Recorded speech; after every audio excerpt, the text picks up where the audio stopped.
10,000 रुपया एक मुश्त जाना महिलाओं के खाते में, ये बहुत बड़ी बात होती है। मेरी जो मेड मुंबई में मेरी मेड थी, उसके खाते में 3 बार पैसे आ गए, 1,500 रुपया तीन बार आ गया। वो खुश हो गई, उसने बीजेपी को वोट दिया, उसके बाद उसका नाम कट गया, मामला खत्म हो गया। तो ये जो चीजें हैं, यही बिहार में होगा। बिहार में 1.25 करोड़ महिलाओं को 10,000 रुपया आप दे रहे हैं, 12,500 करोड़ का खर्चा है उसके लिए। दूसरा जो उन्होंने आश्वासन दिया है कि 2 लाख रुपया उनको बिजनेस के लिए दिया जाएगा, वो अगर सरकार देती है तो 62,000 करोड़ तक ये खर्चा जाएगा। क्या बिहार की इकोनॉमी इतना सहने के लिए तैयार है? क्या मोदी साहब वहां से पाइपलाइन से पैसा भेजेंगे बिहार को? अगर बिहार में इतना पैसा अगर आपको जनरेट करना है और उसमें रोजगार में अगर आप इन्वेस्टमेंट करेंगे, इंडस्ट्रियल इसमें इंडस्ट्री में यूज करेंगे, तो 50 लाख बिहारी जो बाहर रहते हैं उनको रहने की जरूरत नहीं है वहां पे। ये सवाल है, और उसमें हमें बुनियादी मुद्दों पे हम बात नहीं कर रहे हैं कि हम कह रहे हैं कि अमित शाह जी कितने बड़े रणनीतिकार हैं, मोदी जी कितने बड़े महान नेता हैं, लेकिन बिहार का आगे जाके अंजाम क्या होगा? आज महाराष्ट्र में हम देख रहे हैं कि महाराष्ट्र में जो सोशल सेक्टर है और एजुकेशन सेक्टर है, वहां पे खर्चा बंद हो गया है, क्योंकि लाडली बहन योजना के लिए पहले 40,000 करोड़ जाता था, अब वो तकरीबन 25,000 करोड़ के ऊपर आ गया है। मैं आपको उदाहरण के तौर पे देता हूँ, नासिक चला गया था। नासिक में ट्राइबल पॉपुलेशन ज्यादा है।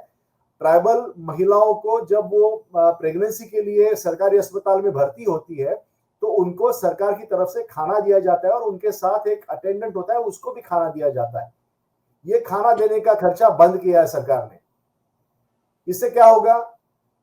इससे यही होगा कि जो आदिवासी महिलाएं हैं, ट्राइबल महिलाएं हैं, वो सरकारी अस्पताल में क्यों जाएगी?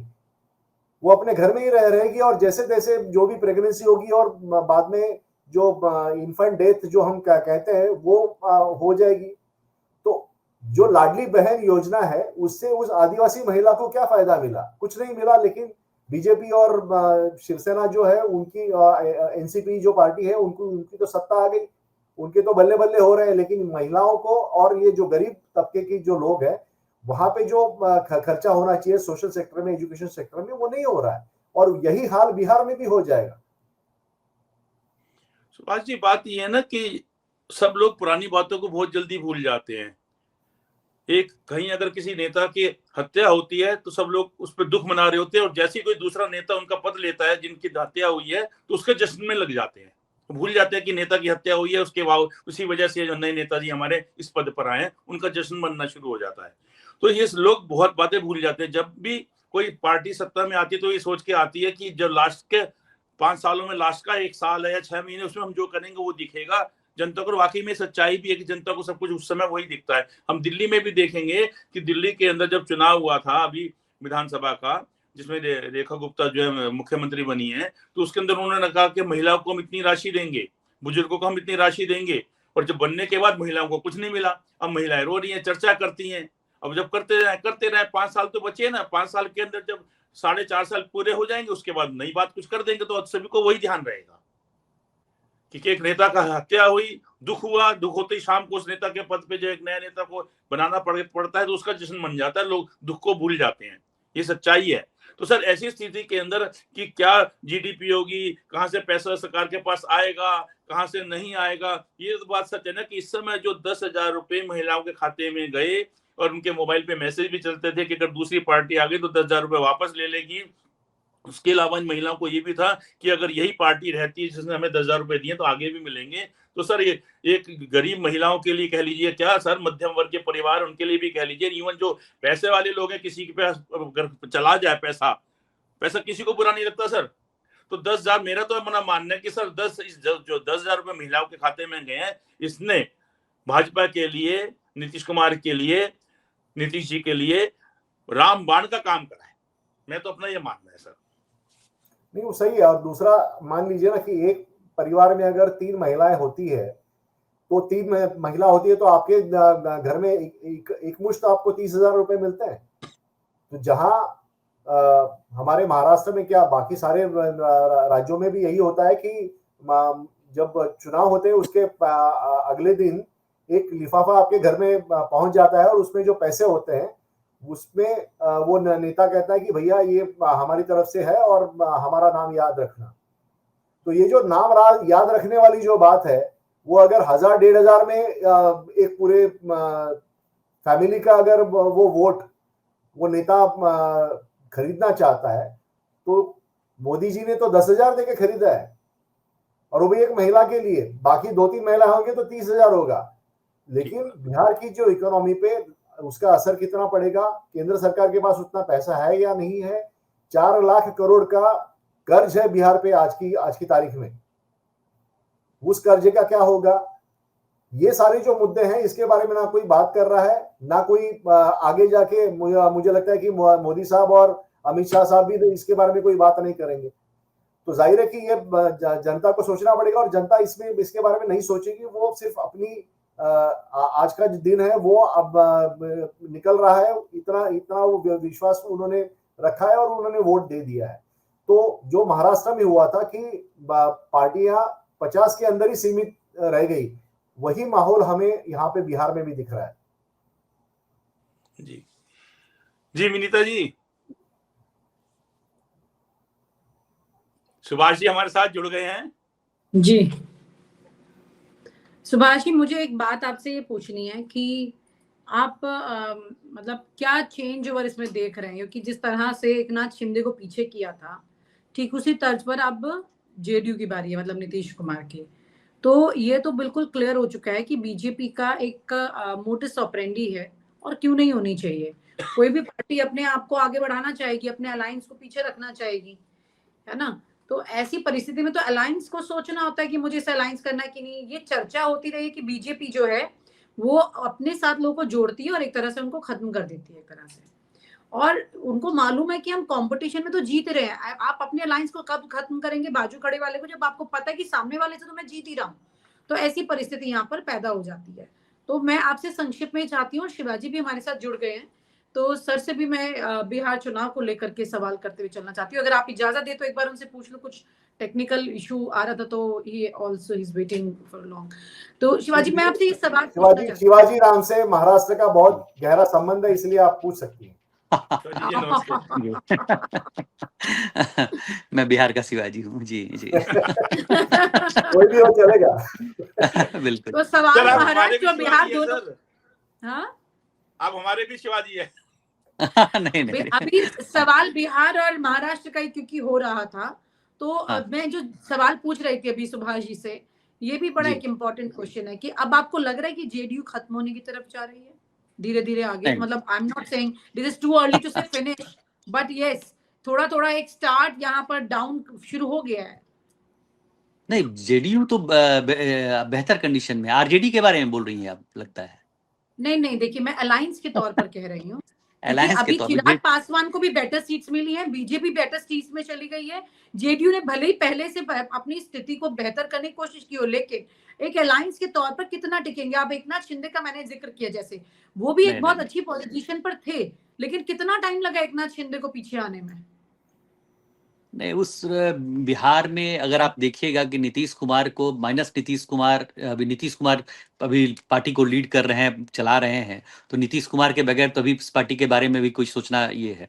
तो नीतीश कुमार जब तक हैं, नीतीश कुमार के रहते बिहार में जो उन्होंने अपना वोट बैंक अपना जो एक बना लिया है, जो उनकी छवि है, तो उस पे नीतीश कुमार को अभी तुरंत हटाना हमको सही नहीं लग रहा है कि वो कोई स्थिति ऐसी आएगी। तुरंत नहीं सर, 5 साल बाद कहाँ देख रहे हैं आप इस अलायंस के साथ में नीतीश कुमार? हाँ, 5 साल के बाद ये नीतीश कुमार निश्चित रूप से अब जो है 74 एज है, वो 79-80 के हो जाएंगे। तो निश्चित रूप से जो उनका स्वास्थ्य जिस तरह का है वो अलग स्थिति है। पर हम लोग अगर जब आगे की स्थिति के बारे में सोचते हैं तो हमको लगता है कि भाई अभी जो बिहार में जिस तरह की राजनीति हो रही है, उसमें चिराग जो है जिस तरह से उभर रहे हैं, तो वो दिन भी कहीं दूर नहीं है कि चिराग और जेडीयू के लोग जो हैं, पुराने लोग, ये मिल करके, क्योंकि रामविलास पासवान भी, आप याद कीजिएगा, 2015 के पहले संभवतः 2009-10 में, जे नौ नौ नौ के भी पहले कह रहे हैं, अब सॉरी, हम याद नहीं आ रहा है ठीक से वो समय। एक बार जेडीयू जो है वो रामविलास पासवान की जनता दल, जेडीयू और जनता दल उस समय समता पार्टी थी, और जब वो दोनों एक साथ ये लोग आ गए थे, तो रामविलास पासवान की पार्टी अगर जदयू के साथ कोई नहीं ये इससे इनकार कर सकता है, हो सकता है ये लोग दोनों, क्योंकि दोनों की विचारधारा एक ही तरह की है, वो मुस्लिम और को ले छोड़ नहीं सकते हैं, और बीजेपी के साथ उनका जो है एक झुकाव है। तो आने वाले समय में ऐसा भी हो सकता है, अगर आप नीतीश के बाद की बात कर रहे हैं, तो सॉरी, चिराग और की पार्टी और जदयू जो है ये मर्ज कर जाए, और या दोनों के बीच में जब एक बड़ी ताकत ये दोनों मिलके बने, तो बीजेपी, क्योंकि बीजेपी अकेले अपने बलबूते पे बिहार में अभी ऐसी स्थिति नहीं बनी है जिसमें कि बीजेपी जो है वो अपने बलबूते पे यहाँ पे सत्ता में आए।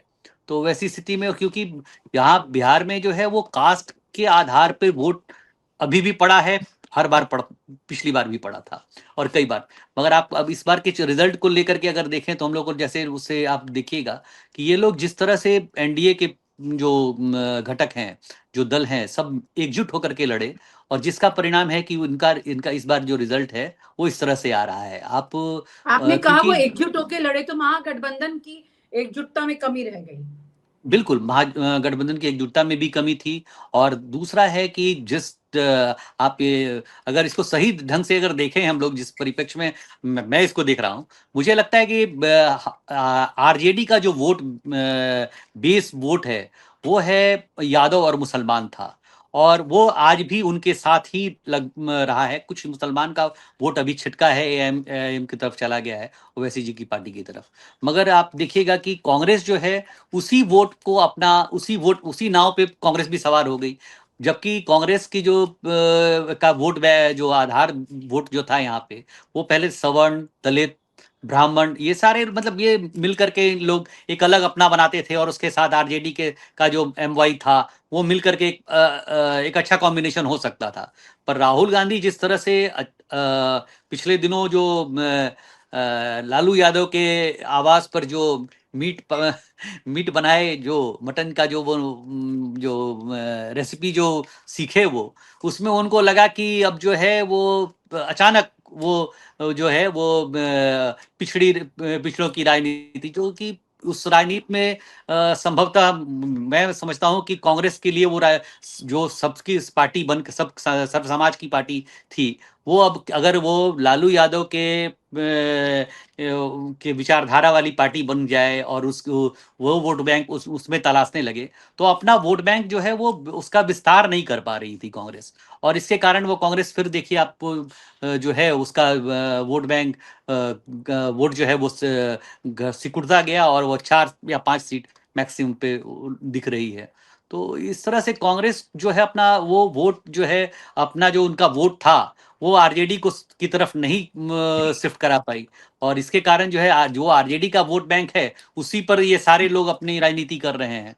जबकि दूसरी तरफ आप देखिएगा एनडीए का जो है उसमें दलित का भी वोट है जो चिराग पासवान की तरफ है, महादलित का वोट जो है वो जेडीयू के पास है, और महिलाओं का फिर आप कुछ छोटी छोटी ईबीसी जो है उनका जो है वो अत्यंत पिछड़ी जातियां जो है उनका वोट, जो यादव नॉन यादव जो वोट है वो उसका वो वोट जो है वो नीतीश पकड़ के बैठे हुए हैं, और बीजेपी के पास सवर्णों का वोट और बाकी और ईबीसी का वोट जो है, तो इन सब का कॉम्बिनेशन मिला करके इनको मजबूत बना देता है। मगर वही दूसरी तरफ आप देखिएगा महागठबंधन का जो है वो वोट बैंक जो है बहुत सीमित रह गया, जिसके कारण ये रिजल्ट आया है। अगर ये लोग एकजुट होकर के नहीं लड़े होते तो स्थिति जो है शायद 2020 में जो जिस तरह से चिराग ने वोट काट लिया था और उसके कारण आरजेडी का प्रभाव जो है बहुत ज्यादा दिख रहा था वो होता, मगर क्योंकि इस बार जो ये लोग एकजुट होकर के लड़े तो ये रिजल्ट जो है कमोबेश जो है वो 2010 की तरह हो गया है, क्योंकि ये लोग एकजुट होकर के लड़े हैं। जी जी। और यहाँ पर जो जिक्र मैं कर रही थी सुभाष जी, जिस अलायंस को खत्म करने की बात जो मैं कह रही थी, मैं उस पर आपका फीडबैक चाहती हूँ। देखिए, बीजेपी हमेशा ये चाहती है कि वो 100% रहे किसी भी स्टेट में। और जब अमित शाह कुछ दिनों पहले महाराष्ट्र में आए थे, मुंबई में एक प्रोग्राम में आए थे, तब उन्होंने बात की थी कि वो महाराष्ट्र में भी 100% बीजेपी चाहते हैं। इसका मतलब यह है कि जो अभी बैसाखी उन्होंने अजित पवार और एकनाथ शिंदे की ली है, वो 2029 में नहीं रहे। और ये पहले से बीजेपी के कार्यकर्ताओं को वो उन्होंने पहले ही बता दिया है कि आगे जाके उनको 100% बीजेपी चाहिए हर चुनाव में। तो इसका मतलब ये है कि ये बीजेपी का जो अब तक का रवैया रहा है कि उन्होंने यूज एंड थ्रो की पॉलिसी अपने मित्रों के लिए यूज की थी, और वही पॉलिसी वो अपनाना चाहती है। और यही बात मुझे लगता है कि नीतीश कुमार इनके बारे में भी होगी जरूर, क्योंकि बीजेपी का जो अब तक का एक स्ट्रेटेजी रही है कि दोस्तों के कंधे पे खड़े होके वो अपनी ऊंचाई बढ़ाते हैं। वैसे ही उन्होंने शिवसेना का उपयोग किया, वैसे ही अकाली दल का उपयोग किया, वैसे ही नवीन पटनायक का उन्होंने उपयोग किया, और वैसा ही उपयोग उन्होंने अभी नीतीश कुमार का उन्होंने किया है। तो मुझे लगता है कि आगे जाके नीतीश कुमार की जो पार्टी है उसको भी आहिस्ता आहिस्ता वो तोड़ने के प्रयास करेंगे, जब नीतीश कुमार कमजोर बनेंगे तब। और जब उनको ये लगेगा कि केंद्र में जो सत्ता है उसमें नीतीश कुमार कोई सेंध नहीं लगा पाएंगे, इस तरह की सिचुएशन अगर रही तो वो जरूर नीतीश कुमार के पैर करने उनको कट जो है वो छोटा करने में कतराएंगे नहीं। लेकिन नीतीश कुमार आज की तारीख में फॉर्मेडेबल सिचुएशन में है। उनको यहाँ पे उन्होंने अपना वोट शेयर भी बढ़ाया है, लगभग 4% उनका वोट शेयर बढ़ा है बिहार में। मुस्लिम, मैंने जब आखिरी बार मैंने जब इलेक्शन कमीशन का वेबसाइट देखा तो लगभग 16 मुस्लिम सीटों पर, जहां पे पिछली बार आरजेडी थी, इस बार जेडीयू के उम्मीदवार आगे चल रहे हैं। तो इसका मतलब है कि उन्होंने अपना जो वोट बैंक है वो भी पुख्ता किया है इस बार। जी, यहाँ पर शिवाजी सर, मेरा आपसे एक सवाल है कि जिस तरह से आंकड़े आप देख रहे हैं स्क्रीन पे भी कि टचिंग 200 तक जा रहा है एनडीए, क्या इतना आकलन था? क्योंकि अमित शाह ये बात बोल रहे थे कि भाई 160 प्लस सीटें वो देख रहे हैं अपनी बीजेपी की, ऐसी परिस्थितियां देख रहे हैं। तो फिर ऐसे में आपको लगता है कि इतना ग्राउंड पर लोग पढ़ पा रहे थे उस वक्त?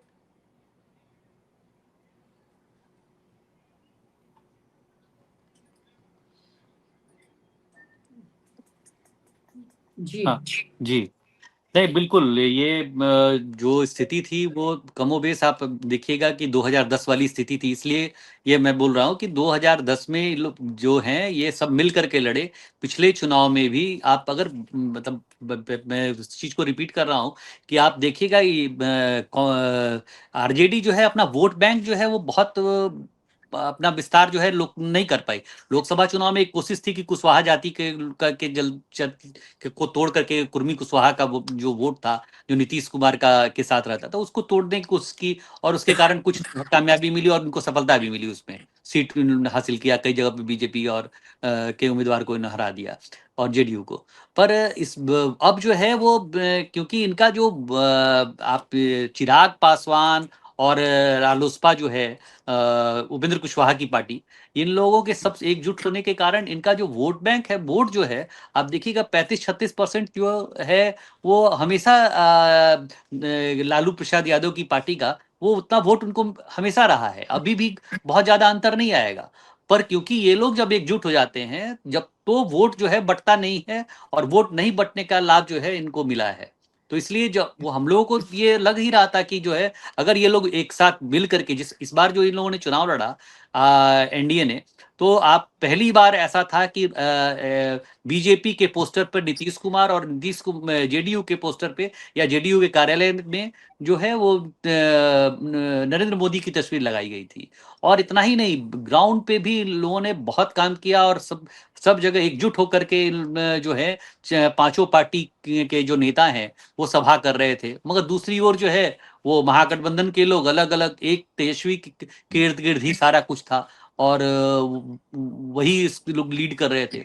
और दूसरी तरफ ये था कि भाई क्योंकि जब तेजस्वी जब सारी सभाओं में हर जगह खुद दिख रहे थे, तो एनडीए के लोग उस पर ज्यादा जंगल राज और इन सब चीजों को याद दिला करके वोट जो है वो अपनी ओर करने में, अब जनसुराज की जो असफलता का जो दिख रहा है वो उसके पीछे भी यही कारण है कि वो जो जनसुराज को जो वोट मिल रहा था, अचानक जो लोग जो बीजेपी, वो उन लोगों को लगा कि कहीं ऐसा नहीं कि आरजेडी की सरकार फिर से आ जाए, तो वो वोट जो है वो बीजेपी की ओर शिफ्ट कर गया या एनडीए की तरफ शिफ्ट कर गया।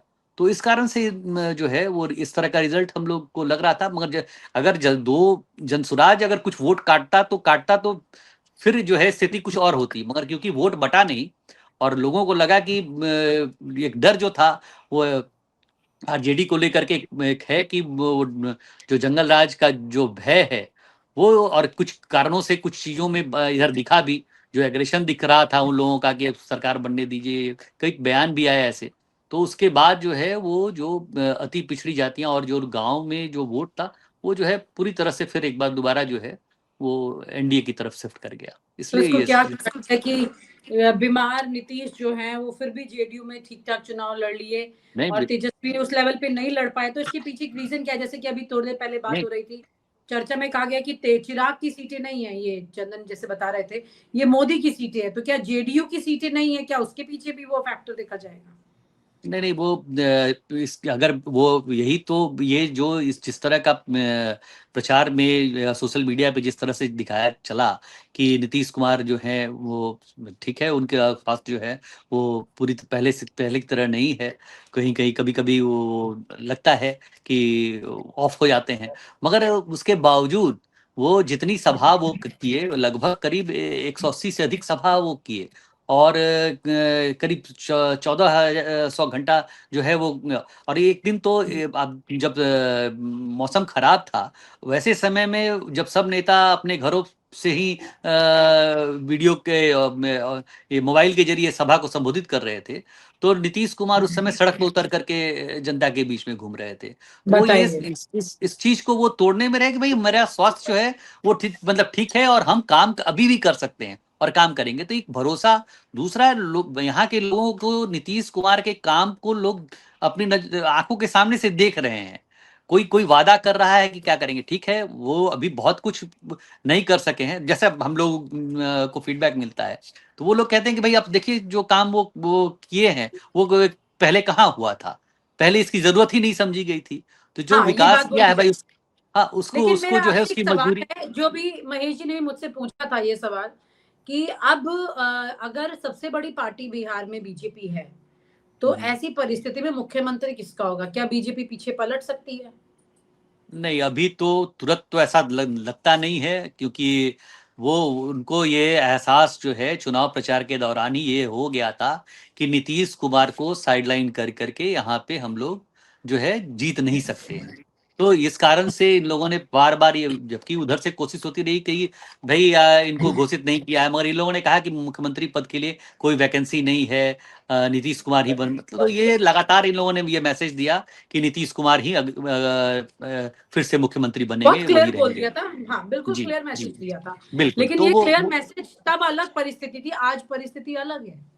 नहीं, अब यही है कि अब ये, हाँ ये सबको अभी भी है, और जेडीयू के नेता भी ये खुल करके नहीं बोल रहे हैं अभी कि कितने दिनों तक, क्या ये 2.5 साल का फॉर्मूला होगा जैसा महाराष्ट्र में पहले हुआ था, तो क्या उस तरह का होगा, या फिर नीतीश कुमार ही जैसा कहा है 25 से 30 नीतीश, तो क्या वो जो इनका नारा था वही होगा या बीच में बदल जाएगा? तो इसका कोई स्पष्ट जवाब जेडीयू के नेता नहीं दे रहे हैं, और ये बार बार वो एक भ्रम की स्थिति तो है, लोग को लग रहा है कि हो सकता है कुछ दिनों के बाद स्वास्थ्य कारणों का हवाला देते हुए नीतीश कुमार को मुख्यमंत्री पद से हटा दिया जाए या हट जाए खुद और किसी दूसरे को, क्योंकि ये दावे के साथ कोई नहीं कर सकता है कि जी एक संभावना है, और ये इस संभावना थोड़ा और भी ज्यादा इसको बल मिलता है क्योंकि 30 के बाद नीतीश नहीं है, तो 30 के बाद अगर नीतीश, क्योंकि करीब 80 साल उनकी उम्र हो जाएगी, तो पता नहीं शायद, और जो जिस तरह का स्वास्थ्य है उनका अभी दिख रहा है उनका जो हाल है, तो उससे वो नहीं लगता है कि शायद आगे वो कंटिन्यू करें। तो ऐसी स्थिति में एक नया लीडरशिप, एक नया कोई नेता जिसका चेहरा इन लोग शायद आगे करें और ये दिखाने की कोशिश करें कि ये जो है अब आगे जो है वो ये अच्छा काम करेंगे और आगे आप इसको वोट दिए, तो कोई ये संभावना हो सकती है कि किसी एक नेता को जो आगे किया जाए। जी विनीता जी, इसमें मैं एक बात बोलना चाहूंगा, जो अभी सुभाष जी ने बोली थी उसको मैं काफी मजबूती से उसको समझा, माना है मैंने, एकदम से उसको स्वीकार भी किया है, इस बात में बिल्कुल दम भी है कि नीतीश कुमार सिर्फ मुख्यमंत्री या राज्य सरकार तक सीमित नहीं है। नीतीश कुमार पूरी केंद्र सरकार का एक इंजन है। एक ट्रेन के अंदर 2 इंजन लगे हुए होते हैं कि वो एक गाड़ी को आगे ले जाता है, इंजन का एक बड़ा पुर्जा तो है ही कम से कम, और एक जब गाड़ी की लाइन पलटनी होती है दूसरी लाइन पे ले जाती है, जो पीछे वाला इंजन है फिर वो गाड़ी को लेकर दूसरी लाइन पे ले आता है। जैसे कि हम यहाँ से अगर हम देहरादून जाते हैं तो मुजफ्फरनगर पार करने के, सहारनपुर पार करने के बाद गाड़ी उल्टी चलनी शुरू हो जाती है, दूसरा इंजन गाड़ी को खींच के देहरादून तक लेके जाता है। तो ऐसे ही जो केंद्र सरकार के अंदर है वो नीतीश कुमार पूरे एक इंजन है। अगर नीतीश कुमार को राज्य में छेड़ा जाएगा तो ये मान के चलिएगा कि मोदी जी जो है वो ये मान के चलेंगे कि केंद्र सरकार में भी फिर दिक्कत आ जाएगी। एक एक एक एक इसमें मैं एक और बात जोड़ देना चाहता हूँ। एक आप देखेंगे कि आप कि जो बिहार में नीतीश कुमार का जो है मोदी के साथ, नरेंद्र मोदी जी के साथ बहुत अच्छा संबंध है, और वो कई बार खुलकर उनकी तारीफ पहले भी कर चुके थे। जो बीच में वो अगर आप संबंधों की बात करेंगे तो जब मोदी एक जी, मैं माफी चाहूंगा, फिर मोदी नहीं, एक इसको कंप्लीट कर देता हूँ, उसके बाद वो बात पूरी नहीं एक कंप्लीट कर देता हूँ। जो हुआ वो जब वो अलग हुए तब की बात पे हुई है, और वो जब बीच में जब छोड़ करके गए तो उस समय वो उस कड़वाहट आई रिश्ते में, और उसके कारण दोनों तरफ से ये इस तरह की बातें हुई। मगर लगातार प्रधानमंत्री ने भी ये बार बार कहा है कि नीतीश कुमार ने अपने परिवार के लिए कुछ नहीं किया है। वो और उनकी कई तारीफों इस तरह से उनके काम की भी प्रशंसा पहले करते रहे। तो ये जो और जो जिस समय नीतीश कुमार जो पलटी मारे या इधर से उधर गए, तो उसको अगर आप देखिएगा तो वो उसका भी कारण जो है वो केंद्र से उनकी नाराजगी नहीं थी। वो उस समय बिहार के कुछ बीजेपी के कुछ नेता थे जिनके व्यवहार से, जिस तरह से वो और वही थे जो अभी महत्वपूर्ण पद पे हैं वो लोग जो तो उन लोगों के व्यवहार के कारण नाराज होकर के वो एक दूरी बनी थी। मगर जब दूसरी बार जब वो और इसी तरह से आप कहिएगा कि आरजेडी से जब अलग हुए थे तो उसके पीछे भी एक कारण था। वो कारण था कि लालू प्रसाद यादव और उनकी पार्टी का खास करके लालू प्रसाद यादव का वो सरकार में दखल वो काफी लगातार बढ़ा रहे थे, और कई अधिकारियों को वो कह रहे थे कि भाई अगर कुछ बात करनी है तो आप डायरेक्ट हमसे बात किया करो। तो वो चीज नीतीश कुमार की एक ने अपना जो इमेज बनाया है, या जो जिस तरह के वो व्यक्ति हैं, जिस तरह की राजनीति वो करते हैं, तो उसमें वो किसी का दखलंदाजी वो बर्दाश्त नहीं कर सकते, या किसी सरकार में किसी का इंटरफेरेंस जो है वो आप देखिएगा। अगर 2005 में जब सरकार उनकी बनती है, बीजेपी के समर्थन से बीजेपी के साथ वो सरकार बनाते हैं और भागलपुर दंगे की जांच वो शुरू करवाते हैं, और वो दोबारा जांच शुरू करवाते हैं। तो ये बीजेपी के, और या कब्रिस्तान की घेराबंदी वगैरह कई चीज और वो मुसलमानों के लिए काम करते हैं। तो बीजेपी के साथ रह करके भी वो अपनी शर्तों पे अपने राजनीति करते हैं। आप टिकट बंटवारे को लेकर के भी आप देख लीजिए। टिकट बंटवारे में जब सीट को अभी जब हो रहा था तो उस समय कुछ 5-6 सीट को लेकर के वो अड़ गए कि वहां पर उनकी बात मानी जाए। तो जबकि बीजेपी के केंद्रीय नेतृत्व जो है वो लीडर्स जो हैं वो सीट का ये कर रहे थे और इनको किनारे साइडलाइन करने की कोशिश हो रही थी।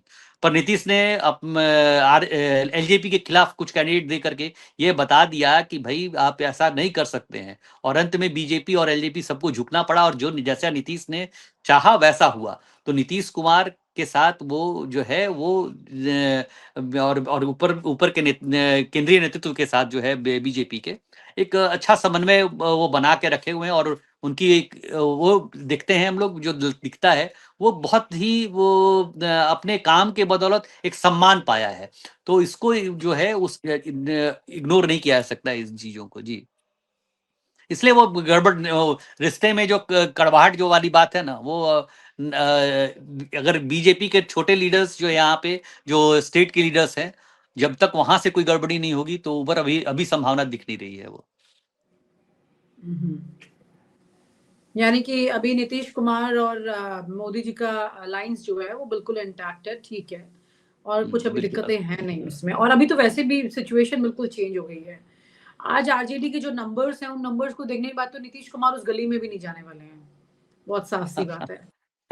He is a man of big game player, मतलब क्लियरली तो उनको मालूम है कि मुझे किधर गेम खेलना है। उनका रास्ता सीधा दिल्ली और बिहार पटना के बीच में रहने वाला है, फोकस्ड है। जब जैसे इतनी परिस्थितियों के बाद इतनी रैलियां करना, और ऐसी परिस्थिति में जब लोग घर से वीडियो कॉल कर रहे हैं और वो बाहर निकल के गए, तो ये हमारे पुराने नेता हैं जिनसे नए नेताओं को भी बहुत सीखने की जरूरत है, बहुत सीखने की जरूरत है। भले ही न्यू जनरेशन ये कह देती है कि वो ये जानती है वो जानती है, लेकिन उसे ये समझना पड़ेगा कि जब शतरंज का गेम है तो उसमें सोच विचार के ढंग से एक एक आपको खेल खेलना पड़ेगा, ऐसे जल्दबाजी नहीं हो सकती।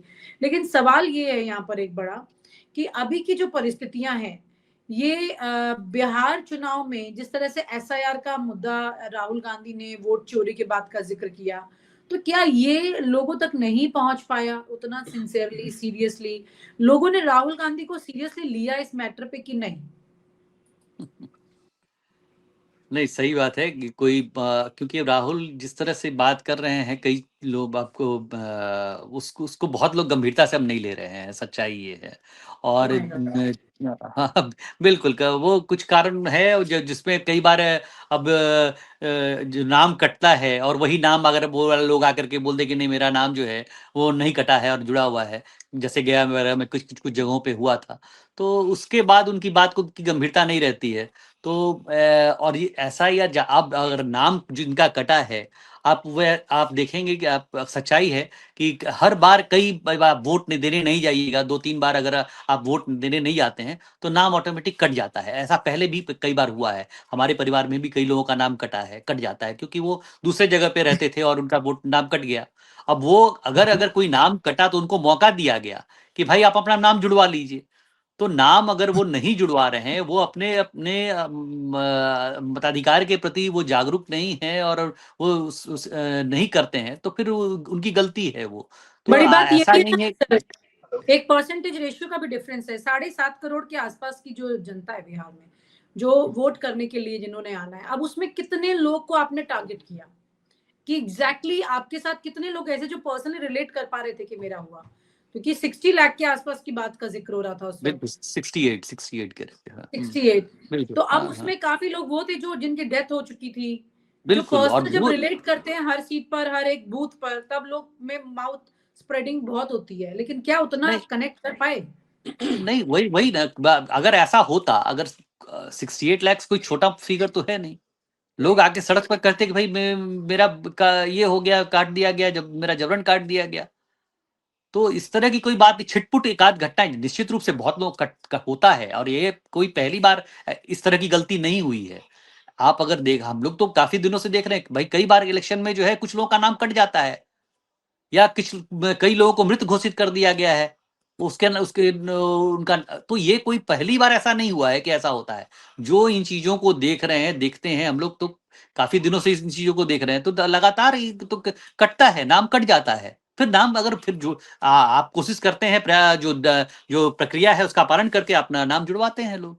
तो ये कोई बहुत बड़ा इश्यू नहीं था कोई कि नाम कट गया। और अगर कोई जानबूझ करके किसी क्षेत्र से काट दिया गया होता, 100 200 लोगों का एक बूथ से का नाम कटा होता, तो वैसे लोग खड़ा सामने आकर के बोलते कि भाई मेरा ये 2 लोग अगर कह रहे हैं, तो सच्चाई है कि 2-4 लोग तो हर बार ऐसे लोगों का नाम कट जाता है। ठीक है सर, तो ये हाँ, तो हुआ डाइवर्जन, टॉकिंग अबाउट कि भाई वोट चोरी हो रही है, ये डाइवर्जन है। लेकिन बिल्कुल। जो मेन फोकस है, आपको क्या लगता है, क्या कांग्रेस की यही बड़ी गलती रही इसमें कि उन्होंने मेन फोकस ही वोट चोरी पे बना लिया? जबकि मेन फोकस होना चाहिए वो तमाम इंपॉर्टेंट मुद्दे आपके आपके लोगों तक रीच आउट होने चाहिए। कि भाई जैसे इन्होंने 10,000 नीतीश कुमार ने आगे कर दिए, तो लोगों को भी इम्पैक्ट कर गया, औरतों ने उसको समझ लिया कि ठीक है ये मेरे हिस्से में आ रहा है। लेकिन ऐसे ही कांग्रेस के पास क्या इस तरह की कमियां रही जो डायरेक्ट लोगों को हिट करने से पीछे रही हैं? कई लोगों से मेरा जब जिक्र हो रहा था वो कह रहे थे कि राहुल गांधी को एवरी टाइम क्रिटिसाइज नहीं करना चाहिए, अब उनको अपनी बात कहनी बिल्कुल चाहिए। क्या आप इस बात से बिल्कुल सहमत हैं? नहीं नहीं, बिल्कुल सही सहमत हैं। और सच्चाई है कि अब इनको एक लोगों को इमेज एक बनता जा रहा है कि ये जो है हर परिस्थिति में, हर चीज में ये नकारात्मक नेगेटिव चीजों को केवल इशू बनाने को, नेगेटिव थॉट्स है इनका, नेगेटिव चीजों को लेकर के करते हैं। तो हर बार जो है अब सरकार की आलोचना और इस कोई जो मुद्दा न हो उसको मुद्दा बनाने की कोशिश करना, ये और कांग्रेस जैसी पार्टी जो कि अब तक बिहार में, वो सच्चाई है कि अगर बिहार में कोई विकल्प बन सकता है तो कांग्रेस बन सकती है। क्योंकि कांग्रेस की का जो बिल्कुल उनके पास एक लेगेसी जो है वो आप देखिएगा, उसका जो है वो सबकी पार्टी, सर्व धर्म सर्व समाज की पार्टी रही है, सबको साथ लेकर चल सकती थी वो पार्टी। पर अब वो पता नहीं इनका कौन सलाहकार है, और ये जो सलाह का ये दिया गया है, इनको सलाह दिया जा रहा है कि जो है अब अति पिछड़ों की बात करिए। और इसके कारण क्या हो रहा है, इनके इसके कारण जो इनका जो पहले से कुछ जो सवर्ण जो थे, जो जो आज बीजेपी के साथ चले गए हैं, अगड़ी जातियां जो हैं, वो इनसे छिटक गई। आप जो है आप अपना आप जो केवल सीमित रह गए एक लालू प्रसाद यादव के जो वोट बैंक है उस पे आपको आश्रित होने की जरूरत नहीं है। आपको अपना एक वोट बैंक बनाना चाहिए था, आपको अपना एक जनाधार तैयार करना चाहिए था। उसको न करके कि आप अगर बैसाखी के पे सवारी करना चाहते हैं तो आप कुछ दूर चल सकते हैं, एक रेस नहीं जीत सकते। तो वो कर रहे हैं, और इस मुद्दे की कोई कमी नहीं है। पर आप वो एक चुनाव के समय आकर के अचानक अब पलायन पलायन करने लगिएगा, तो पलायन तो भाई आप उसको उसके पीछे आप क्या आपकी सोच है, आपने क्या किया, आपने जब मौका मिला तो आपने कुछ नहीं किया। आप ऐसा नहीं है कि इनको यहाँ पे आपने जब मिला तो मौका मिला तो ये अपने पार्टी के सारे 10 लोग थे विधायक, तो 10 को आपने मंत्री बना दिया। सॉरी उस समय 19 या 20 लोग थे, सारे को मंत्री बना दिया। तो ये सिर्फ इस तरह से की राजनीति कोई करे करे तो उसको लोग जो है पहचानते हैं। और जब बिहार की जनता बहुत सजग है, बिहार की जनता इन सब चीजों को अच्छे से समझती है। कुछ मौन है, कुछ बहुत ज्यादा वोकल है। तो जो वोकल है वो दिख जाता है, लोगों को लगता है कि भाई इनकी हवा है, बहुत कुछ अच्छा है। पर जो मौन मतदाता है वो देखिए साइलेंट वोट कैसे करता है, किस तरह से करता है। क्योंकि सोशल मीडिया हर जगह जो है इस बार तो लग रहा था कि बहुत कांटे की टक्कर है, क्योंकि जिस तरह से दिखाया गया था। पर जो है वो एक जो एनडीए के साथ जो नया जो कुछ मतदाता जुड़ा है, जो कभी आरजेडी का ही वोट बैंक था, अति पिछड़ी जातियां जो थी वो आरजेडी का वोट बैंक था, पर आज वो उससे छिटक गया। क्योंकि एक जो उनके साथ जुड़ा हुआ जो उनके साथ जो एक जाति है, अब वो बहुत ही एग्रेसिव है बिहार में। और उनका एग्रेशन जो है दूसरे को इतना डरा देता है कि वो उनसे दूर हो छिटक जा रहा है। और सर वो एक जो है सवाल वो और एक, हाँ जी ये और बहुत इम्पोर्टेंट, एक बड़ा इम्पोर्टेंट सवाल है कि वोटिंग से पहले, चुनाव से पहले जिस तरह से कोर्ट के चक्कर लगा रहे थे, राउज एवेन्यू कोर्ट के, और पता लगता है कि उसमें कहा जाता है कि सबने आना है। जब तेजस्वी यादव वहां पर अपना प्रचार कर रहे हैं उस वक्त उन्हें दिल्ली आना है। ये तमाम तरह की टेक्निक्स भी हुई, जिसे मैं वही कहती हूँ शानदार गठबेद का इस्तेमाल किया जाता है राजनीति में। तो अभी आपको क्या लगता है कि क्या इन नंबर्स के साथ में आरजेडी उतनी स्ट्रांग है सामने एनडीए के कि वो आगे इनके लिए लीगल फाइट और मुश्किल करेगी, ताकि अभी आगे अगले किसी चुनाव में बिहार में वो उन्हें टक्कर ना दे सके? नहीं, जो स्थिति है, अगर उन सब चीजों को करने की इनकी जरूरत भी नहीं है। सच्चाई ये है कि आप अगर देखिए तो ये अपना वोट बैंक जो है, जो आधार है इनका वोट का, उसको ये इसको बढ़ा नहीं पाए हैं आरजेडी के लोग। जब वो उस आधार को ही आप नहीं बढ़ा पाइएगा तो आपको वोट फिर कहाँ से आए।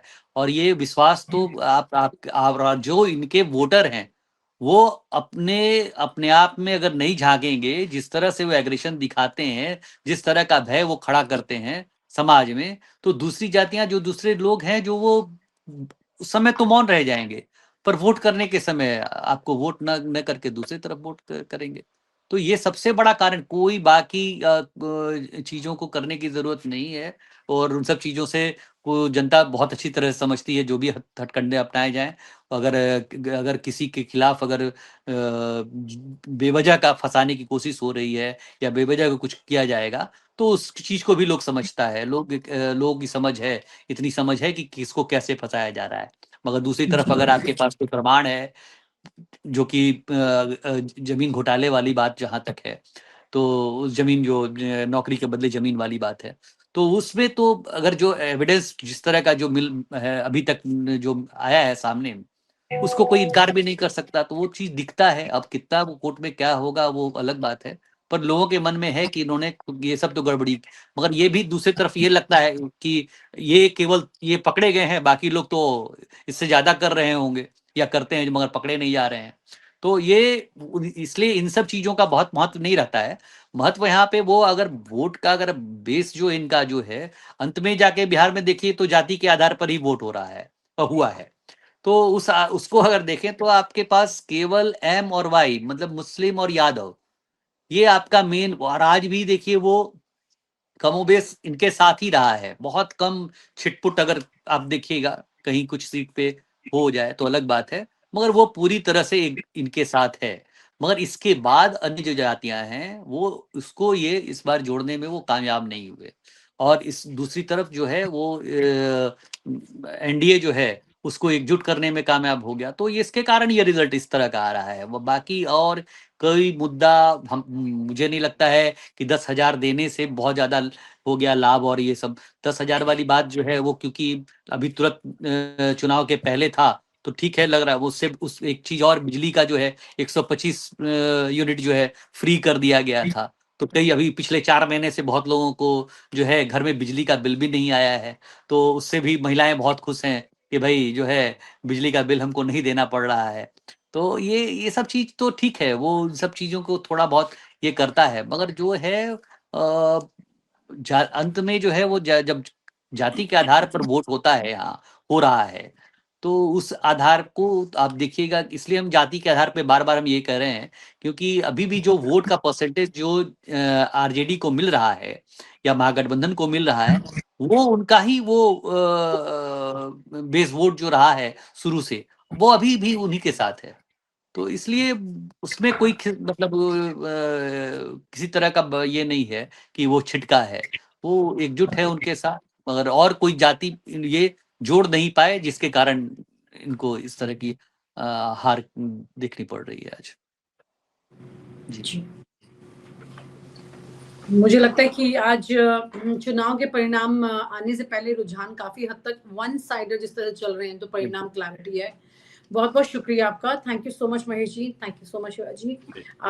ये चर्चा बड़ी जरूरी थी, ये समझना बड़ा जरूरी था कि कोई भी फेक न्यूज पर ना जा करके सही सटीक बातों को सही पत्रकारों से सुने और समझे कि दरअसल ग्राउंड रियलिटी में और बाकी जो निकल के रिजल्ट आ रहा है उसके बीच में इतना जो ये फासला है, इसके बीच में बाकी सब हो क्या रहा है, वो हमने समझने की कोशिश की है। बहुत बहुत शुक्रिया। Thank you so much for sharing your thoughts with us. Thank you. और आप हमसे जुड़े रहने के लिए सब्सक्राइब करें YouTube पर, फॉलो करें Twitter पर और लाइक करें Facebook पर। और ज्यादा जानकारी के लिए आपको टाइप करना होगा सिर्फ न्यूज़ नशा।